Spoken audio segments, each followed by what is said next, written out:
जब कभी प्रेम और त्याग की बात की जाती है तो कृष्ण और राधा का नाम सबसे पहले आता है। लेकिन क्या कृष्ण भक्त जानते हैं कि उनकी प्रिय राधा की मृत्यु कैसे हुई थी और आखिर क्यों श्री कृष्ण को अपनी बांसुरी तोड़नी पड़ी थी। राधा श्री कृष्ण के बचपन का प्यार थी। श्री कृष्ण जब 8 साल के थे तब से दोनों के बीच प्रेम था। राधा श्री कृष्ण के दैवीय गुणों से परिचित थीं। उन्होंने जिंदगी भर अपने मन में प्रेम की स्मृतियों को बनाए रखा। यही दोनों के रिश्ते की सबसे बड़ी खूबसूरती है। श्री कृष्ण को केवल 2 ही चीजें सबसे ज्यादा प्रिय थीं। ये दोनों चीजें भी आपस में एक दूसरे से गहराई से जुड़ी हुई थीं, एक बांसुरी और दूसरी राधा। कृष्ण की बांसुरी की धुन ही थी जिससे राधा श्री कृष्ण की तरफ खींची चली गईं। राधा की वजह से श्री कृष्ण बांसुरी को हमेशा अपने पास ही रखते थे। भले ही श्री कृष्ण और राधा का मिलन ना हो सका, लेकिन उनकी बांसुरी उन्हें हमेशा एक सूत्र में बांधे रखा। श्री कृष्ण के जितने भी चित्रण मिलते हैं उनमें बांसुरी जरूर रहती है। बांसुरी श्री कृष्ण के राधा के प्रति प्रेम का प्रतीक है। वैसे तो राधा से जुड़े कई अलग अलग विवरण मौजूद हैं, लेकिन एक प्रचलित कहानी नीचे दी गई है। भगवान श्री कृष्ण से राधा पहली बार तब अलग हुई जब मामा कंस ने बलराम और कृष्ण को आमंत्रित किया। वृंदावन के लोग ये खबर सुनकर दुखी हो गए थे। मथुरा जाने से पहले श्री कृष्ण राधा से मिले थे। राधा कृष्ण के मन में चल रही हर गतिविधि को जानती थीं। राधा को अलविदा कह कृष्ण उनसे दूर चले गए। कृष्ण राधा से ये वादा करके गए थे कि वो वापस आएंगे, लेकिन कृष्ण राधा के पास वापस नहीं आए। उनकी शादी भी रुक्मिणी से हो गई। रुक्मिणी ने भी श्री कृष्ण को पाने के लिए बहुत जतन किए थे। श्री कृष्ण से विवाह के लिए वह अपने भाई रुक्मी के खिलाफ चली गईं। रुक्मिणी ने श्री कृष्ण को एक प्रेम पत्र भी भेजा था कि वह आकर उन्हें अपने साथ ले जाएं। इसके बाद ही कृष्ण रुक्मिणी के पास गए और उनसे शादी की। कृष्ण के वृंदावन छोड़ने के बाद से ही राधा का वर्णन बहुत कम हो गया। राधा और कृष्ण जब आखिरी बार मिले थे तो राधा ने कृष्ण से कहा था कि भले ही वो उनसे दूर जा रहे हैं, लेकिन मन से कृष्ण हमेशा उनके साथ ही रहेंगे।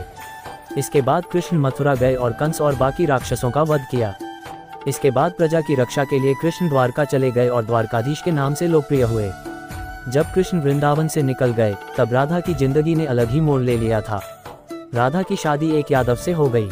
राधा ने अपने दाम्पत्य जीवन की सारी रस्में निभाई और बूढ़ी हुई, लेकिन उनका मन तब भी कृष्ण के लिए समर्पित था। राधा ने पत्नी के तौर पर अपने सारे कर्तव्य पूरे किए। दूसरी तरफ श्री कृष्ण ने अपने दैवीय कर्तव्य निभाए। सारे कर्तव्यों से मुक्त होने के बाद राधा आखिरी बार अपने प्रियतम कृष्ण से मिलने गईं। जब वह द्वारका पहुंची तो उन्होंने कृष्ण की रुक्मिणी और सत्यभामा से विवाह के बारे में सुना, लेकिन वह दुखी नहीं हुई। जब कृष्ण ने राधा को देखा तो बहुत प्रसन्न हुए। दोनों संकेतों की भाषा में एक दूसरे से काफी देर तक बातें करते रहे। राधा को कान्हा की नगरी द्वारिका में कोई नहीं पहचानता था। राधा के अनुरोध पर कृष्ण ने उन्हें महल में एक देविका के रूप में नियुक्त किया। राधा दिन भर महल में रहती थी और महल से जुड़े कार्य देखती थी। मौका मिलते ही वह कृष्ण के दर्शन कर लेती थीं।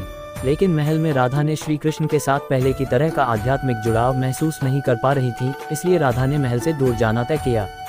उन्होंने सोचा कि वह दूर जाकर दोबारा श्री कृष्ण के साथ गहरा आत्मीय संबंध स्थापित कर पाएंगी।